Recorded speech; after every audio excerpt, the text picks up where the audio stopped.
हर वर्ष की बातें आज से गुरु पूर्णिमा विशाल महोत्सव चल रहा है, जिसमें आप हमारे आराध्य देव इष्ट देव सतगुरु बंदी छोड़ गरीबदास महाराज की अमर वाणी का अखंड पाठ चल रहा है।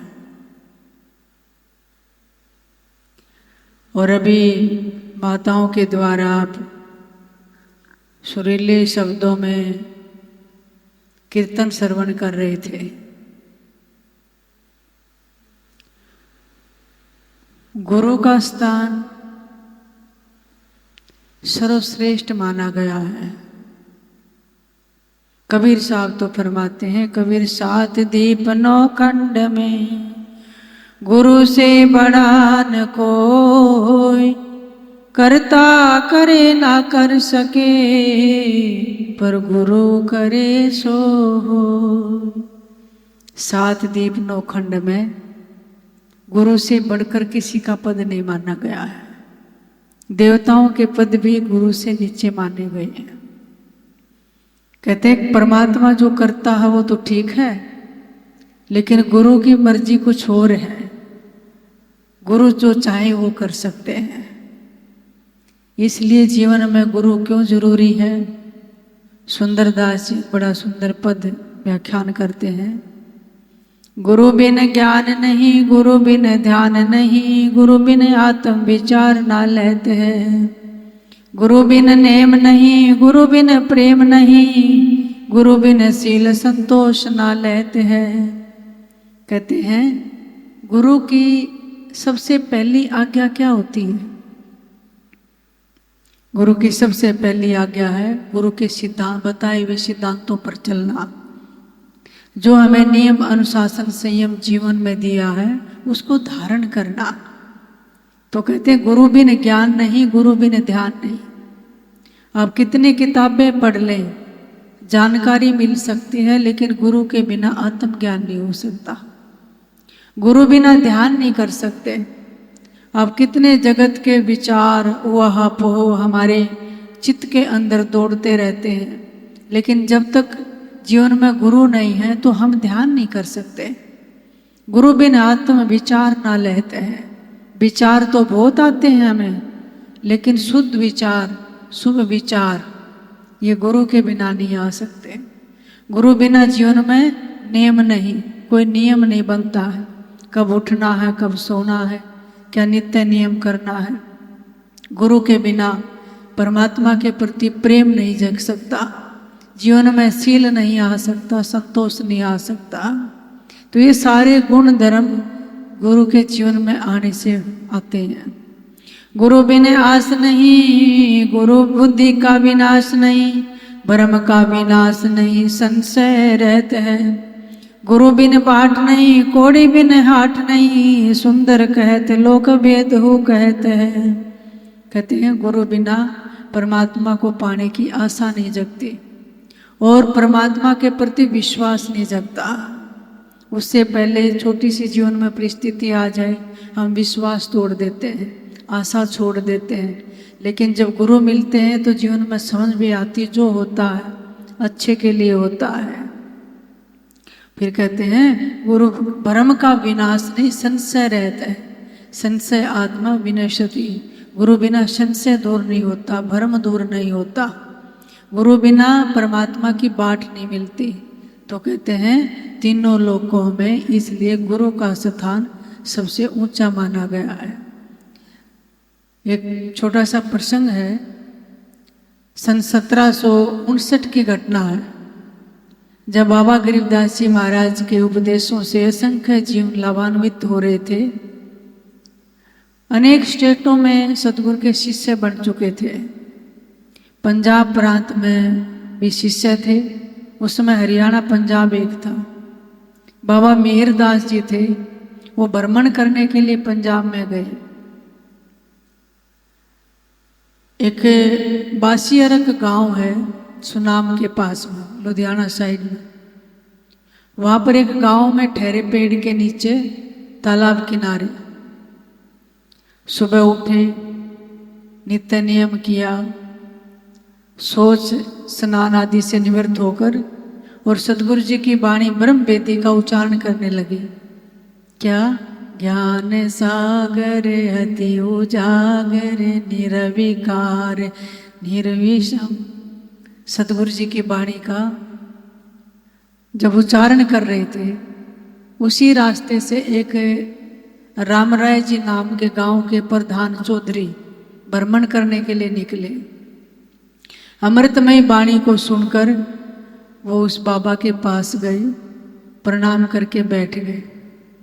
जब बाबा मेहरदास जी, जो महाराज गरीबदास जी के शिष्य थे, वाणी ब्रह्म वेदी कुछ बाद में भजन उच्चारण करते थे। देखिए, जब गुरु महाराज हमें नित्य नियम देना तो उसका हमेशा पालन करना चाहिए। सुबह का पाठ, दोपहर का पाठ, शाम का पाठ, ये नित्य नियम बिना जीवन में संयम नहीं आता और परमात्मा के प्रति प्रेम और प्रतीति जागृत नहीं होती है। अब हमें नियम दिए जाए, कुछ दिन करेंगे फिर छोड़ देते हैं, आलस आ जाता है, या फिर एलगर्जी करते हैं, या विश्वास नहीं करते हैं। जब तक ये नियम जीवन में नहीं आएंगे तो संयम नहीं आएगा, परमात्मा से प्रेम नहीं होगा। जब वो नमन करके बैठ गए और अपना गायन पूरा कर चुके थे, पूछा हाथ जोड़कर, ये वाणी किस महापुरुष की है? क्योंकि वो पहले भी पंजाब में गुरु नानक साहब की वाणी सुन चुके थे। क्योंकि संतों की जो अनुभव वाणी होती है बड़ी सुरीली होती है। तो बाबा मेहरदास जी ने कहा, ये हमारी सतगुरु बंदी छोड़ गरीबदास महाराज की वाणी है। मैं ब्रह्म वेदिकार वचनों का उच्चारण कर रहा था। कहने लगे, जिनकी इतनी सुरीली वाणी है, क्या वो इस शरीर में है? कहने लगे, हाँ शरीर में है। कहाँ पर है? हरियाणा प्रांत में छुड़ानी धाम में है। वो हमारे सतगुरुदेव हैं। और नित्य जब कोई भी सत्संगी आता है, बड़ी बड़ी अवधूत आत्माएं, सिद्ध आत्माएं, आकाश से देवता भी, बड़े बड़े राजा भी, नवाब भी उनका दर्शन करने के लिए आते हैं। उन्होंने चमत्कार भी बहुत दिखाए। तो बाबा मेहरदास के बातों से उसको और ज़्यादा उत्सुकता पैदा हुई भी ऐसे महापुरुष के तो चल के दर्शन करना चाहिए। छुड़ानी धाम की तरफ चल दिया एड्रेस लेके। कई दिन में वहाँ पर पहुँचा छुड़ानी धाम में यात्रा करके। और जब गांव में जाकर पूछा भी, मैंने संत गरीबदास जी से मिलना है, बता दिया कि इस रास्ते चले जाओ, यहाँ पे उनका डेरा है, वहाँ पर मिलेंगे। जैसे ही डेरे पर पहुँचे, सतगुरु जी खेतों में गए हुए थे, घर वहाँ डेरे पर नहीं थे। कुछ व्यक्ति और बैठे थे बाहर से आए हुए। तो उन्होंने कहा, भी बैठ जाओ, आप जलपान ग्रहण करो, थोड़ी देर में आ जाएंगे, आप मिल लेना। लेकिन खड़ा हो गया, उसको इतनी उत्सुकता थी। कहने लगे, खेतों में किधर गए हैं, मैं तो वहीं जाके मिलूंगा। उससे बैठा नहीं गया, खेतों की तरफ चल दिया। जब रास्ते में ही पहुंचा था तो कुछ भगत जन और गरीबदास महाराज जी, अब किसान तो थे ही, गाय भैंस भी रखते थे। तो सदगुरु जी के सिर पर बरोटा था, हमारे हरियाणा में बरोटा कहते हैं, ज्वार का, वो लिए आ रहे थे। लंबा तगड़ा शरीर था। तो सदगुरु से ही पूछ लिया। कहने लगे, भाई गरीबदास जी खेतों में किधर मिलेंगे, मैं मिलना चाहता हूँ। सदगुरु जी मुस्कुराए, कहने लगे, हमारे साथ चलो, हम मिलवा देंगे। वो भगत जन भी, बाबा गरीबदास जी भी डेरे की तरफ आए। सदगुरु ने बरोटा डाल दिया, तख्त बिछा हुआ था, उस पर बैठ गए। जितने भगत जन थे उन्होंने फटाफट लंबी बंदगी करी। उसने सोचा, यही शायद यही होंगे। मैंने इनसे ही पूछा था, लेकिन उन्होंने रास्ते में तो नहीं बताया कि मैं ही गरीबदास हूँ। तो उसने भी प्रणाम किया। फिर मन ही मन में शंका पैदा हुई। देखो, बिना गुरु के संशय रहते हैं कि इतनी दूर आया, चल के खर्च भी किया, समय भी लगाया, ये तो कोई संत नहीं लगते। हाँ, मेरे की तरह बड़े किसान हो सकते, जमींदार हैं, लेकिन मेरे में इसमें तो कोई अंतर नहीं। घर में रहते हैं, बरोटा लेकर आए हैं, पशु हैं, पत्नी है, बच्चे हैं।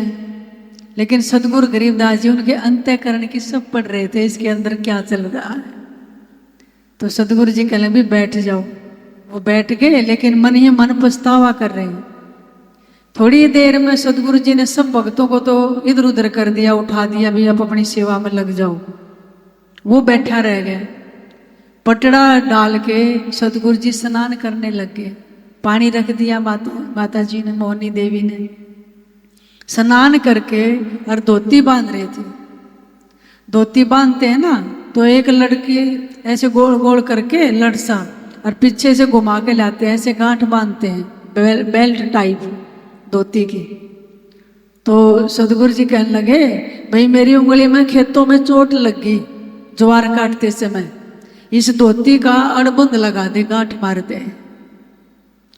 तो उसने सोचा कोई देख तो रहा नहीं है, चलो मैं अड़बंद लगा देता हूँ। उठ के और बाबा गरीबदास जी की धोती लेके और उसको गांठ मारने लग गया। जैसे ही गांठ मार के खींची, सतगुरु जी का शरीर अलग और गांठ हाथ में रह गई। उसने सोचा शायद गलती से लग गई। तो सतगुरु जी मुस्कुराए, उसने दोबारा फिर अड़बंद लगाया, गांठ खींची, तो सतगुरु शरीर से निकल गए। फिर सोचा कि अब की बार भी भूल हो गई। तो सतगुरु जी ने कहा भी ठीक से गांठ लगाओ ना इसकी धोती की। तो उसने तीसरी बार फिर गांठ लगाई, तो शरीर फिर वहाँ से निकल गया। तो उसने सोचा ये कोई साधारण शक्ति नहीं है, मैं गांठ तो अच्छे से लगाता हूँ, लेकिन ये गांठ मेरे हाथ में रह जाती है, शरीर बीच से निकल जाता है। तो वो हैरान रह गया। उसने चरणों में प्रणाम किया और कहने लगा, मैं इतनी दूर से आया, संशय था कि आप एक साधारण किसान हैं, लेकिन आप तो कोई अवतारी पुरुष हैं, छोटी शक्ति नहीं है। और जन्म जन्मांतरों से हमारी तो पापों से बुद्धि भ्रष्ट है। हे सद्गुरु, अब हमें उपदेश दो, मैं आपका उपदेश सुनना चाहता हूँ। मैं तो पंजाब से आपके शिष्य थे, उनकी वाणी, वो वाणी पाठ कर रहे थे, वो सुन के आया। सतगुरु जी ने देखा ये पीछे से पुण्य आत्मा है, धर्मात्मा है, और ये लगनशील व्यक्ति है, जल्दी ध्यान कर सकता है। तो सतगुरु जी कहने लगे, जुम करे भाई, राय साहब बैठ जाओ। उसने सोचा, मन ने तो नाम भी नहीं बताया था अपना कि मैं राय साहब चौधरी हूँ। जैसे उसके मन में शंका था। गरीबदास जी को देख कर ये सब खड़े हो गए, प्रणाम कर रहे हैं। तो गांव में मेरे को भी प्रणाम करते हैं, मेरे को देख कर भी खड़े हो जाते हैं। तो सतगुरु कहने लगे, राय साहब झुमकर, उनको गांव में झुमकरा कहते थे। झुमकरा मतलब मस्त मोल्ला सा आदमी, जो थोड़ा हंसी मजाकिया सा हो, मस्ती सा वाला हो, तो उसको गांव में झुमकरा कहते थे। तो सतगुरु ने उपदेश देना शुरू किया। नाभि कमल में बैठिए राय झुमकरा, चल बंक नाल के घाट सुनो राय झुमकरा। अब सतगुरु ने जब ये उपदेश शुरू किया कि नाभि में बैठ, नासा से नाभि तक हमारा श्वास चलता है। अभी तो उसने सोचा समझ नहीं आ रही है वाणी, लेकिन सतगुरु ने कहा भी नासा से नाभि तक श्वास चलता है, नाभि को खोलना है, खोल के और बंक नली में प्रवेश करना है। प्रवेश करके और त्रिकुटी में ये दरवाजा खुलेगा, वहाँ तेरे को ले चलेंगे। जो मैंने देश देखा सतलोक, वहाँ घुमा के ले आएंगे। उसको तो और जिज्ञासा होगी, कहने लगे जी मेरे तो समझ में नहीं आई, ये मार्ग कैसा बता रहे हैं आप, नाभि में बैठो, बंक नाल को खोलो। तो सतगुरु कहने लगे, इंगला पिंगला फेरिए राय झुमकरा, उतरो ओ गट घाट सुनो राय झुमकरा। हे राय साहब झुमकरे, कहने लगे इंगला पिंगला, जो दाया सुर है ना, इसको इंगला कहते हैं, बाया है ये पिंगला है, और बीच में है सुषमणा। कहने लगे एक नाक से श्वास लेते हैं, दूसरी से छोड़ते हैं। हमारा कभी चंद्र सूर्य सुर चलता है, कभी सूर्य चलता है। कहने लगे इसमें इस नाम को चलाना है। सतगुरु जी ने सतनाम मंत्र बता दिया, इसमें चला के, और ओ गट घाट, हमारे यहाँ जो बॉर्डर है ये काल का लोक है, इससे परली पार जाना है, यही रास्ता है। फिर कहने लगे जी ये जो हम श्वास करते हैं, लेते हैं, मन को कैसे लगाएं? तो सतगुरु कहते हैं, सुरत निरत दो हंस रे राय झुमकरा, मान सरोवर नाय सुनो राय झुमकरा। कहने लगे ये सुरती है, ये नृत्य है। सुरती नृत्य में नाम जपना, अभी तो हमारी सुरती संसार में भटकी हुई है। हे राय साहब, और भीतर मान सरोवर है, आज तक बाहर स्नान किया, तीर्थों में गए, केवल शरीर का स्नान किया, मैल उतर गया, फिर मैला हो गया। अब तो इस मन को, सुरती नृत्य को स्नान कराना है, और वो मान सरोवर हमारे भीतर ही है। कहने लगे जी मन कैसे जाएगा, मन तो संसार में भ्रमित है। कहने लगे ये काग था, अब इसको हंस बनाना है। मन हंसा तिस बीच है राय झुमकरा, बिन मुख मोती खाए सुनो राय झुमकरा। इस मन की वृत्ति को पलटना है। जो संसार में कौवा बना हुआ था, मीट मांस खाता था, ये मन संसार के विषयों को ग्रहण करता था, अब इसको हंस बनाना है। हंस बन जाएगा तो सुरती नृत्य के साथ हो जाएगा। सुरती नृत्य मन और पवन, ये सूत्र है साधना का। सुरत निरत मन पवन पर सोम सोम होए। जिसने इन चारों को गुरु कृपा से, गुरु के बताए हुए मार्ग से एक कर लिया, उसको साधना का सूत्र मिल जाता है। नहीं जिंदगी बीत जाती है भाई, साधना का सूत्र नहीं मिल पाता है, सिद्धांत नहीं पकड़ पाते हैं, भटकते रहते हैं। तो है तो छोटी सी चीज चारों को, लेकिन चारों को इकट्ठा करना बड़ा कठिन है। किसको? सुरती नृत्य मन पवन। और यहीं से सदगुरु बाणी उठा रहे हैं उस झुमकरे को समझाने के लिए। फिर कहने लगे जब ये सुषमणा में प्रवेश करेंगे तो त्रिकुटी का दरवाजा खुल जाएगा। अच्छा जी, फिर क्या दिखाई देगा? तो कहने लगे छत्र सिंहासन सेत है राय झुमकरा, पलकों चोर डुराए सुनो राय झुमकरा। विशाल सिंहासन है, उसके ऊपर छत्र है, परमात्मा नूरी स्वरूप में विराजमान है। पलकों से चंवर का मतलब है ये जो नाम है, ये आंख बंद किए किए शब्द नीचे गया, शब्द ऊपर गया। इन पलकों से उस परमात्मा का चंवर करना है। समझ गए ना कौन सा चंवर करना? शब्द जो है ऊपर गया नीचे गया। जब हम ध्यान करते हैं तब गुरुदेव महाराज ये विधि बताते हैं पलकों से चंवर उस परमात्मा का शब्द रूप में कैसे होता है। फिर कहते हैं जी और कौन कौन थे वहां पर? तो सदगुरु कहने लगे हर्ष देवंगना गावहीं राय झुमकरा, अनहद शब्द गमोर सुनो राय झुमकरा। और उसमें ऊपर कितनी देवंगनाएं भक्ति करके उस दरबार में पहुंची हुई हैं और गायन करती हैं, परमात्मा की स्तुति कर रही हैं, और अनहद शब्द की घंघोर उठ रही है, और वो बिना कानों के सुनाई देती है। उसको तो और उत्सुकता हुई, और उस ध्यान में बताए हुए सदगुरु की उसमें डूबने लग गया। लगे जी कैसे पहुंचे? बिन पक्का जा पंथ है राय झुमकरा, मकर तार की डोर सुनो राय झुमकरा। इस शरीर से नहीं चलना, इन पैरों से चल के भी हम इधर उधर यात्रा पे चले गए, वो तो बिना पैरों चलना है, बैठे बैठे ही। किससे? सुरती नृत्य से। वहाँ पैरों की जरूरत नहीं है। इस मकर तार डोरी को पकड़ ले, जैसे मकड़ी का तार होता है ना ऊपर से नीचे, वैसी इस डोरी को पकड़ ले। फिर कहते हैं अब स्वार्थ कुछ है नहीं राय झुमकरा, परमार्थ धर अंग सुनो राय झुमकरा। वह परमात्मा को कोई स्वार्थ नहीं है, ना संत महापुरुषों को कोई स्वार्थ है। परमार्थ धर अंग सुनो, परमार्थ के लिए, दूसरे की भलाई के लिए, कल्याण के लिए वही संसार में देह धारण करके आते हैं किसी न किसी रूप में। क्योंकि परमात्मा भक्तों की पुकार से दौड़े चले आते हैं, वो भक्त वत्सल है, नहीं तो उनको आने की जरूरत नहीं है। लेकिन जो जीव आत्मा हम संसार में फंसी हुई हैं, और जब सुध आती है ये परमात्मा इतने जन्म बीत गए संसार के 84 में भटकते हुए, अब कैसे दर्शन होगा? फिर वो परमात्मा अपने किसी न किसी स्वरूप को भेज देते हैं। तो कौन है वो? गरीब भक्त वत्सल भगवान है राय झुमकरा, बैको करे विधंस सुनो राय झुमकरा। कहते हो भक्त वत्सल भगवान है और सबके भय को दूर करते हैं। भक्त वत्सल हैं, यानी जितने भी भक्त संसार में आए उनको किस किस तरह से उनकी रक्षा की, उनको दर्शन दिए, उनके कार्य पूरे किए। तो सदगुरु यहाँ उदाहरण देकर समझाने लगे। भैंस सिंह से पर गटे राय झुमकरा, पुरवन जन की आस सुनो राय झुमकरा। कहने लगे कि बिल्कुल भोला सा भगत था और भैंस चराता था। तो एक दिन उस गांव में कुछ पंडित जी संत ठाकुर लेके आए, और स्नान करा के उनकी पूजा करने लगे।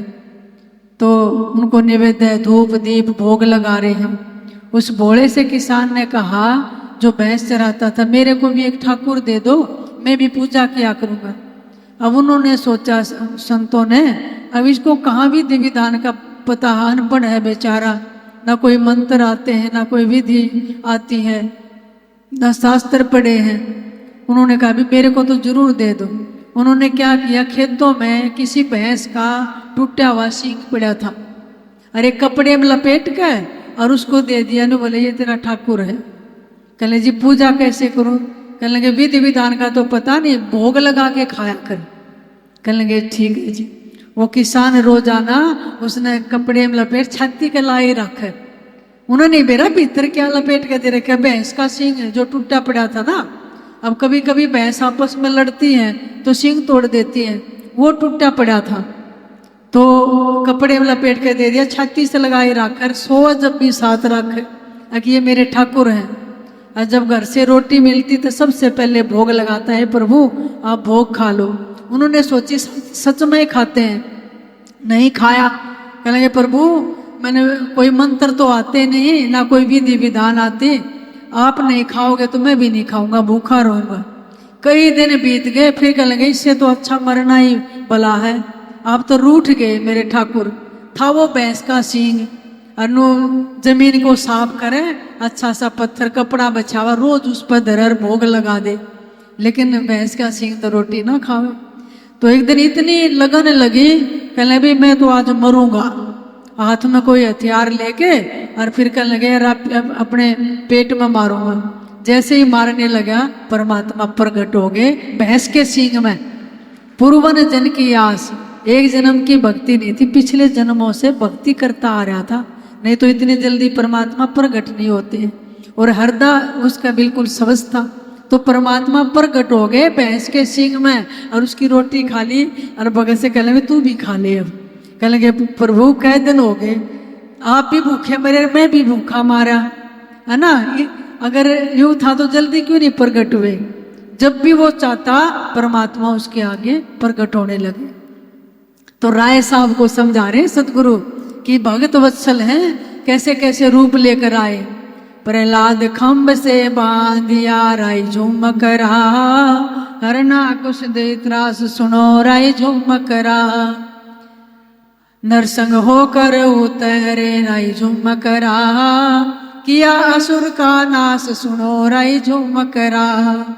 कहते हैं प्रहलाद भगत को देखो, उसके पिता ने खम्बे से बांध दिया, गर्म खम्ब से, कि ये जल कर मर जाएगा।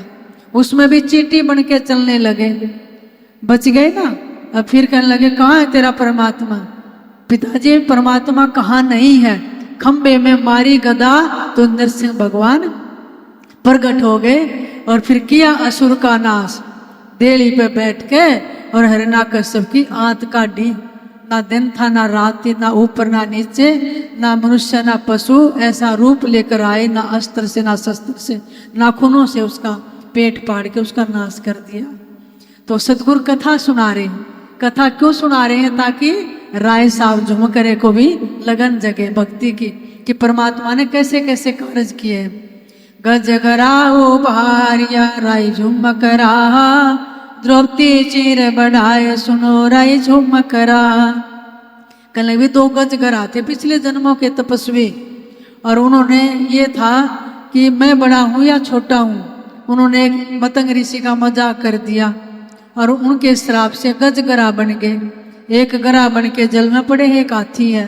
हाथी पानी पीने गया, पिछली दुश्मनी थी तो पैर पकड़ लिया, कभी वो खींच लेता, कभी बाहर कभी अंदर खींच लेते हैं, लड़ते रहे। एक दिन हाथी डूबने लग गया, जो भर सुन रहा जल भीतर, जब हरि नाम पुकारी। राम मैं नहीं कह पाया था, राम ही रा शब्द कहा था।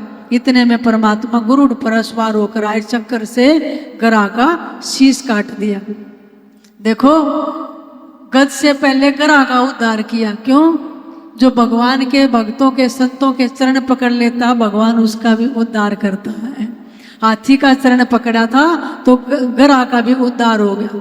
अब परमात्मा के हाथ से जीवन मिले, से मृत्यु मिले, तो कल्याण ही कल्याण है। द्रौपदी चीर बढ़ाए सुनो राय झुमकरा। कहते हैं दुष्टों ने भरी सभा में उस द्रौपदी रानी को नग्न करना चाहा, किसी ने भी उसकी लज्जा का ख्याल नहीं रखा, किसी ने खड़े होकर उसकी सहायता नहीं की, क्योंकि पांचों पति उसके जुए में दांव पर लगा दिए थे। जब द्रौपदी असहाय हो गई, अपने दांतों से साड़ी को पकड़ लिया, तब भी भगवान नहीं आए। लेकिन जब दांतों से भी छोड़ दिया और हाथ खड़े कर दिए, हे गोविंद, हे गोपाल, अब तो तू ही रक्षा करेगा, तुरंत भगवान चीरों में प्रवेश हो गए और अनंतों चीर बढ़ा दिए। दुशासन 10,000 हाथियों का बल था, थक के घुटने टेक दिए, द्रौपदी की लाज बचा दी, चीरों में प्रवेश कर दिए। फिर कहते हैं सुदामा दाली दर मोक्ष कर राय झुमकरा, अंधन दर्व अगाए सुनो राय झुमकरा। कहते हैं सुदामापुरी में सुदामा भगवान के बचपन के मित्र थे और इतनी गरीबी थी, पहनने के लिए कपड़े नहीं, ना पैरों में जूते हैं, खाने के लिए समय नहीं, भोजन नहीं। बच्चे भोजन मांगते तो माँ कहती आज एकादशी है, जल पीकर बच्चे रह जाते। कभी सुबह कहती तो शाम को मिलेगा, शाम को पूछते तो सुबह मिलेगा, और बच्चे भी सारा परिवार भूखे रहते। जब सुदामा द्वारका में पहुंचे प्रभु के पास, तो 2 मुट्ठी चावल लेकर गए थे। और वो कहते हैं ना, मित्र के पास, गुरु के पास और देवता के पास और कथा में खाली हाथ नहीं जाना चाहिए, इसलिए वो चावल की मुट्ठी लेकर गए थे। भगवान ने फाके लगाए और 3 लोक का राज्य, इतनी संपत्ति दे दी, सुदामापुरी बसा दी। जहाँ एक बूढ़ी सी गाय बंधी थी, वह हाथी झूम रहे हैं, जहाँ तुलसी का बरवा था वहाँ चंदन के रूप खड़े हैं। और सुदामा के पत्नी सुशीला सुंदर वस्त्रों में गहने पहने हुए खड़ी है। वो सोच रहे हैं यहाँ तो मेरी टूटी सी झोपड़ी थी, अब ये कौन खड़ी है। नौकर चाकर घूम रहे हैं, कहते अंधन दिए अघाए, इतना दरवे दे दिया जो बरता नहीं जाए परमात्मा ने, उसके ऐसे कार्य पूरे किए। फिर कहते हो परमात्मा प्रेम देखता, भाव देखता, बेर भील नहीं खात है राय झुमकरा, गणका चढ़ी विमान सुनो राय झुमकरा। उस परमात्मा ने बिलनी के राम बनकर बेर खाए खट्टे, और गणका जो बुरे कर्म खोटे कर्म करती थी, लेकिन संतों की कृपा से उसने बुरे काम छोड़ दिए, भगवान का नाम जपने लगी, तो विमान में बैठकर बैकुंठ में चली गई, ऐसे ऐसे पार कर दी। तो कहने लगे जी ये उपदेश तो बहुत कीमती सुना रहे हो आप, हमने तो जगह जगह कथाएं सुनी थी, कोई नाच गाना करता है, कोई कुछ सुनाता है, लेकिन आपने जो ज्ञान सुनाया है ये तो बड़ा अमूल्य है, इसकी तो कोई कीमत नहीं है। तो सदगुरु कहने लगे तत्व ज्ञान कोई ना कहे राय झुमकरा, पैसे ऊपर नाच सुनो राय झुमकरा। ये झुमकरा कथावाचक आपको बहुत मिल जाएंगे, है ना, और लेकिन तत्व ज्ञान कोई नहीं कहने वाला है। जो परम ज्ञान है आत्मा का, वो तो कोई कोई महापुरुष जिसने अपनी आत्मा को जान लिया वही सुना सकता है, नहीं तो पैसे ऊपर नाच है। एक कथा कराएंगे इतने करोड़ लेंगे, इतने लाख लेंगे, फीस रखी हुई है। जब परमात्मा के नाम की फीस रख दी तो फिर कहने लगे परमात्मा कैसे मिलेगा। और ज्यादातर कलयुग है उसमें यही चल रहा है। अब सतगुरु गरीबदास जी इतना अमोलक ज्ञान सुनाते थे, कोई फीस थोड़ा लेते थे। गुरु नानक साहब, दादू साहब, है ना, और गीसा जी, जितने महापुरुष हुए उन्होंने इस ज्ञान को बांटा है। जो भी जिज्ञासु आत्माएं थी, भक्त आत्माएं थी, कहने भी पैसे ऊपर नाच है। फिर सदगुरु कहने लगे मनसा वाचा कर्मणा राय झुमकरा, हंसा उतरे घाट सुनो राय झुमकरा, स्वर्ग सात आसमान पर राय झुमकरा, खेले सुरत सुभाए सुनो राय झुमकरा। ये झुमकरा तू भी सातों स्वर्ग के ऊपर जो परमात्मा का लोक है वहां पहुंच जाएगा।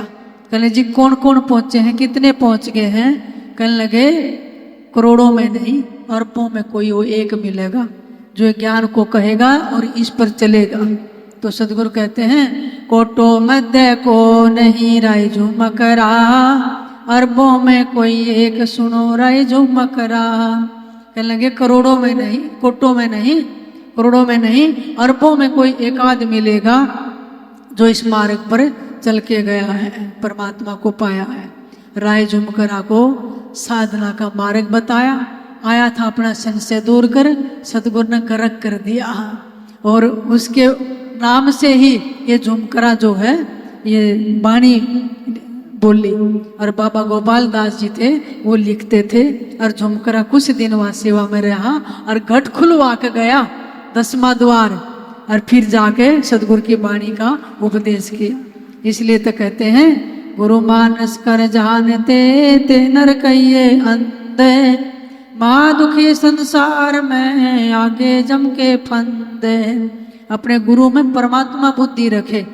केवल साधारण मनुष्य समझते हैं वो अंधे हैं, समझते नहीं है कि गुरु सत्ता क्या है। वो दुखी होते हैं और आगे जम के फंदों में पड़ते हैं। परमात्मा से का अगर भेद लेना है तो भाई बहुत कठिन है, क्योंकि शीश दान करना, गुरु से भेद जो लीजिए शीश दीजिए दान, भौतुक बंधु बह गए राख शीश अभिमान। कहते हैं जो मैं और मेरी को खड़ा रखते हैं और इसका समर्पण नहीं करते हैं वो यहीं रह जाते हैं, परमात्मा का भेद उनको नहीं मिल पाता है। तो संतों से जब मिलने चले, मोह माया अभिमान छोड़कर और मन की बुरी वृत्तियां छोड़कर जब संत के पास जाना चाहिए, और उसकी राय साहब झुमकरे की भी सारी बुरी वृत्तियां संशय सब दूर हो गई। गुरु संत मिलन को चालिए तज माया अभिमान, जो जो पग आगे धरे तो यज्ञ समान। एक एक पग जब आप धर के आते हैं संत की तरफ तो यज्ञ के समान होती है। इसलिए सतगुरु के उपदेश का सुनियो एक विचार, जो सतगुरु मिलता नहीं तो जाता जम के द्वार। कहते हैं वो भाग्यशाली आत्माएं हैं, पुण्य आत्माएं हैं जो चरणों में बैठकर संतों का उपदेश श्रवण करती हैं, उनका भला हो जाता है। और जो सतगुरु मिलते नहीं तो जाता जम के द्वार। अगर सतगुरु नहीं मिलते तो ये द्वार नहीं मिलता ना, तो पक्का है जम का द्वार मिलता।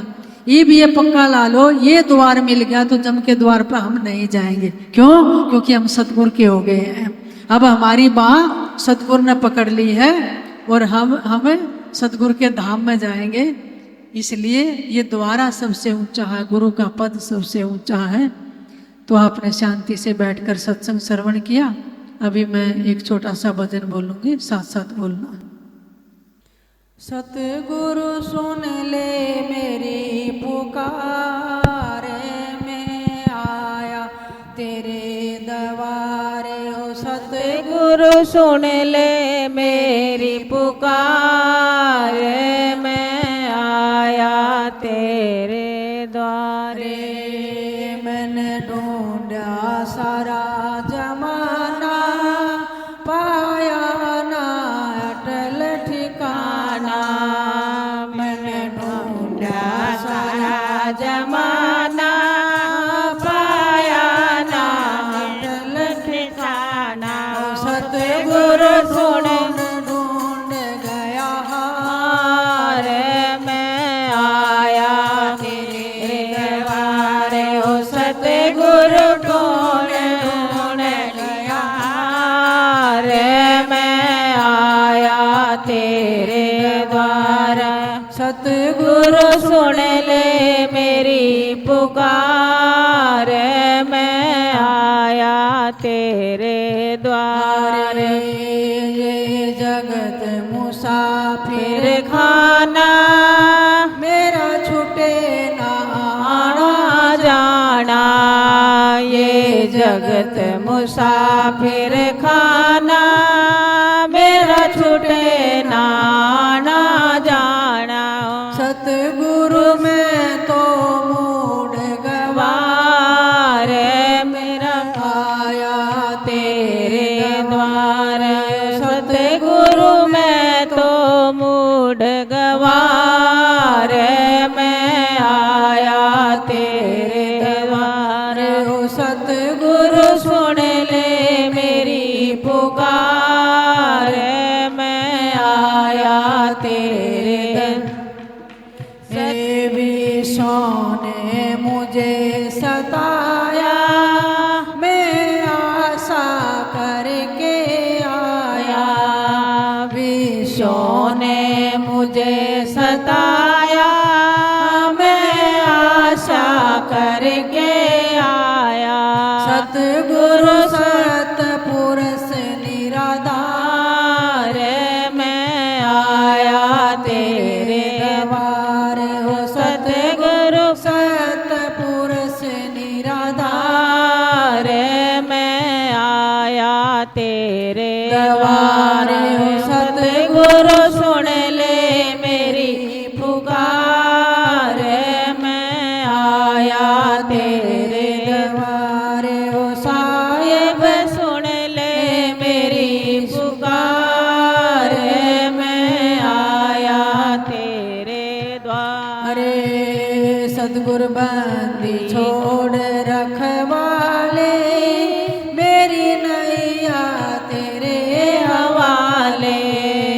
सतगुरु बंदी छोड़ रखवाले, मेरी नैया तेरे हवाले। कर दे भव सागर से पार, मैं आया तेरे द्वारे। कर दे भव सागर से पार, मैं आया तेरे द्वारे हो। सतगुरु सुन ले मेरी पुकार, मैं आया तेरे द्वारे हो। साहिब सुन ले मेरी पुकार, मैं आया तेरे द्वारे। गुरुवर सुन ले मेरी पुकार, मैं आया तेरे द्वारे। सतगुरु सुन ले मेरी पुकार, मैं आया तेरे द्वारे। बोलिए सतगुरुदेव भगवान की जय, गुरुदेव भगवान की जय। सत